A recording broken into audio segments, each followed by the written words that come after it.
The woman you're looking at in this painting was one of the most desired people in all of Rome. Her name was Philide Melandroni, and by the time she was 20, every man of influence in the city knew who she was. But she was not a noblewoman, not an aristocrat.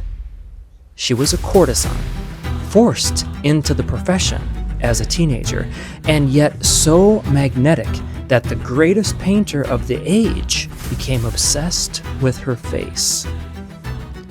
Many art historians consider this one of the most psychologically complex paintings of the entire Baroque era.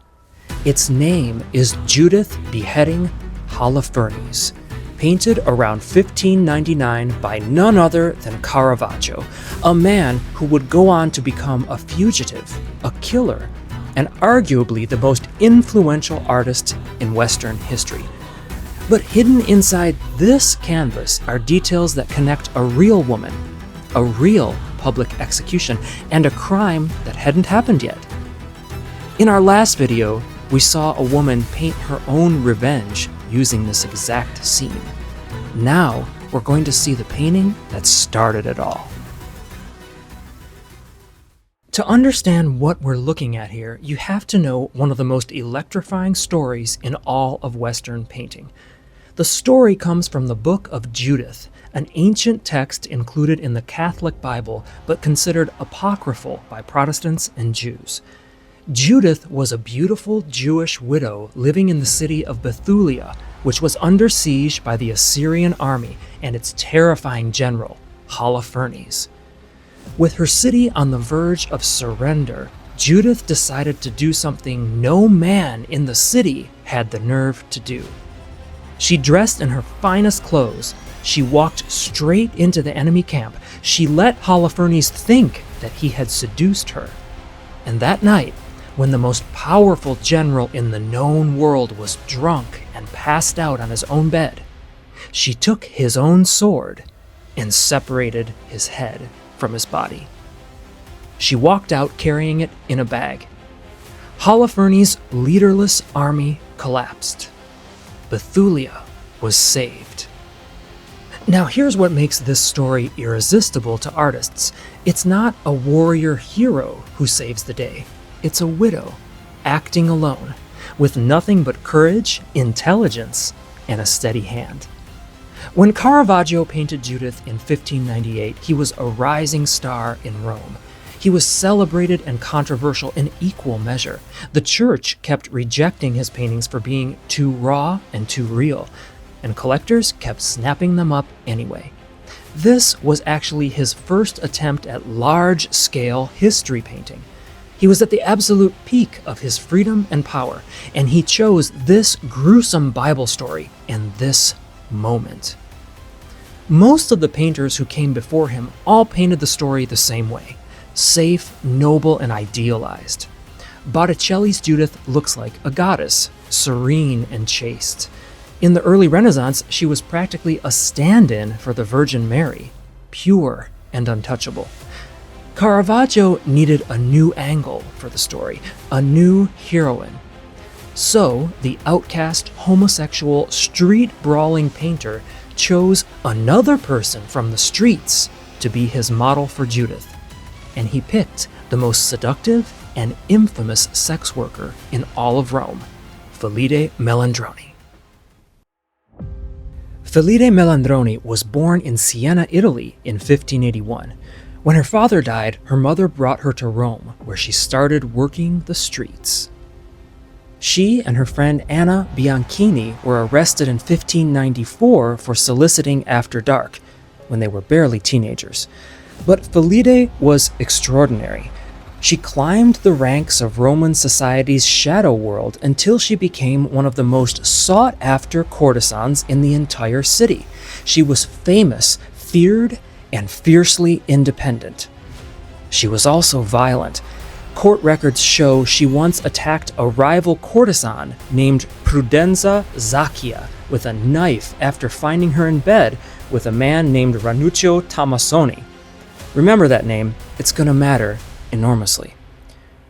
The painter Caravaggio met Filide around 1598. He was already making a reputation as the most daring painter in Rome, an artist who refused to idealize his subjects and instead pulled them straight from the streets.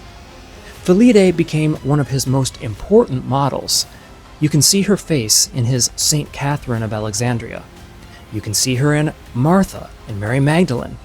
And you can see her here, cast as the biblical heroine Judith in the act of cutting a man's head off. To understand all the secrets and the psychology of this painting, we should know a little bit more about Caravaggio himself. Caravaggio was born Michelangelo Merisi in 1571 and trained as a painter in Milan before arriving in Rome in his early 20s with almost nothing. He was brilliant, ambitious, and constantly in trouble. Brawls, knife fights, thrown plates, insults hurled at rivals. The police records of Rome are filled with his name. But he was also capable of extraordinary tenderness. His early paintings of Cardinal Francesco Maria del Monte, the patron who took him in and gave him a roof, are filled with young men rendered with a softness and intimacy that no other painter of the era could match. His Bacchus, his lute player, his Amor vincit omnia, these figures gaze out at the viewer with a warmth and vulnerability that feels startlingly modern. Art historian Howard Hibbard noted that in his entire career, Caravaggio never painted a single female nude. His eye was drawn elsewhere, and the beauty he found there became one of the defining qualities of his art. It was Cardinal del Monte who likely introduced Caravaggio to the banker Ottavio Costa, who commissioned Judith, Beheading, Holofernes. And Caravaggio, true to form, did not go looking for a model in the academies or in the churches. He went to the streets. He went to Filide. The composition of the painting is arranged like a stage. A deep red curtain hangs across the top of the frame, the only hint that we're inside Holofernes' tent. Everything else is that classic Caravaggio darkness, and from that darkness, three figures emerge under a brutal side light. Holofernes lies on his stomach, his neck is twisted towards us, his massive body caught in a final spasm. His mouth is open in a scream that will never finish. His eyes are rolling upward. Caravaggio renders his muscles with anatomical precision. This is a man of enormous physical power, but it means nothing now. Judith stands over him, and here's where this painting becomes so fascinating. She holds the sword at arm's length. Her body leans backward, away from the act. Her brow is furrowed, not with determination, but with something closer to disgust. She looks like a woman performing a task that she finds deeply unpleasant. Now compare this to Artemisia Gentileschi's version, which we explored in our last video, where Judith leans into the violence with her full body weight, calm and focused. Caravaggio's Judith is the opposite. She recoils. And then there's the maidservant, Abra. While Artemisia painted Abra as young and strong, Caravaggio gives us an old woman, wrinkled, leathery, with enormous ears and gray wisps of hair poking from beneath her cap. Her face is a masterpiece within this masterpiece. Her expression becomes fascination, disgust, and something that looks very much like satisfaction. She holds the cloth bag that will carry his head, and she's ready. X-rays of this painting have revealed that Caravaggio adjusted the position of Holofernes' head while working, pulling it slightly further from the body, increasing the gap between life and death. He was fine-tuning the horror in real time.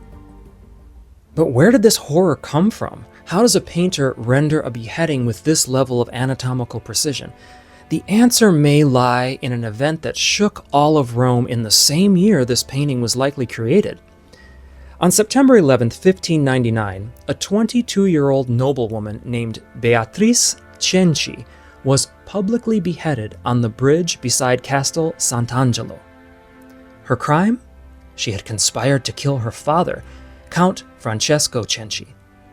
a man who had subjected her to years of relentless abuse. The people of Rome protested. They begged the Pope for mercy. He refused. The crowd that gathered to watch was so large that some spectators fell into the Tiber River and drowned. And scholars believe Caravaggio was among them.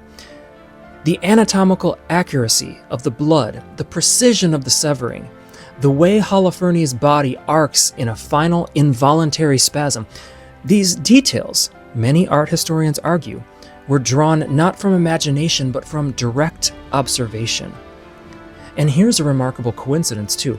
Both Caravaggio's painting and the alleged portrait of Beatrice now hang in the same museum, the Palazzo Barberini in Rome, separated only by a few rooms. Just a quick pause. If this painting stops you in your tracks the way it stopped me, we carry high-quality reproductions of this masterpiece on our website that you can buy and have it delivered with free shipping to your own home. We also include other wonderful masterpieces of art that change the world and that I feature in my videos. The link is in the description below. All right, back to the story, because it gets even crazier. Now, remember the name Ranuccio Tomassoni, the man Felice attacked her rival over? He was a gangster from a prominent Roman family, and he controlled Felice. He was essentially her pimp. 7 years after painting Judith beheading Holofernes, on May 28, 1606, Caravaggio and that same Tomassoni faced each other in a duel. The official story was a dispute over a tennis match, but many historians, including Andrew Graham Dixon, believe the fight was actually over Felice. And what happened next is chilling. Caravaggio drove his sword into Tomassoni's upper thigh, severing his femoral artery. Tomassoni bled out and died. The location of the wound is significant. In the honor code of Renaissance Rome, a wound to the face meant the dispute was about reputation. A wound to the groin meant the dispute was about a woman. Some scholars believe Caravaggio was not trying to kill Tomassoni at all. He was trying to castrate him. Caravaggio was sentenced to death by beheading, the very same act he had painted. He fled Rome and spent the remaining 4 years of his life as a fugitive, painting masterpiece after masterpiece while running from city to city. And during those years, he became obsessed with painting severed heads. In his famous David with the Head of Goliath, painted around 1610, the severed head of the giant is unmistakably Caravaggio's own face, as if he were painting his own death sentence over and over. Caravaggio died in 1610, likely from a fever, possibly from wounds inflicted by Tomassoni's family seeking revenge. He was only 38 years old. A papal pardon had been issued. It arrived 3 days after he was already gone. So look at this painting again. This isn't just a biblical scene, is it? It's a portrait of a real woman, a survivor who clawed her way up from nothing. It's a study in violence made accurate by a real execution the artist may have witnessed with his own eyes. And it is, in hindsight, a rehearsal. A man painting a killing with a blade years before he would commit one himself. But what strikes me the most is something quieter. It's Judith's face, that look of hesitation we talked about, that recoil. Caravaggio understood something that most painters of his era didn't, that violence isn't heroic. It's ugly and complicated, and it leaves marks on the people who commit it, even when they believe they're doing the right thing. 20 years later, Artemisia Gentileschi would take this exact scene and strip away that hesitation entirely. Her Judith, remember, does not recoil. She leans in. But the difference between these two paintings tells you everything about who these artists were, what they had survived, and what they're willing to show. Today, this magnificent painting, Judith beheading Holofernes, hangs in that Palazzo Barberini in Rome, just a few rooms away from that portrait of Beatrice Cenci, the woman whose real death may have made this painting possible. So drop a comment for me in the comment section below. Which version hits harder for you, Caravaggio's or Gentileschi's? And if you haven't seen my breakdown of the Gentileschi version yet, the video's linked right here. I'll see you there.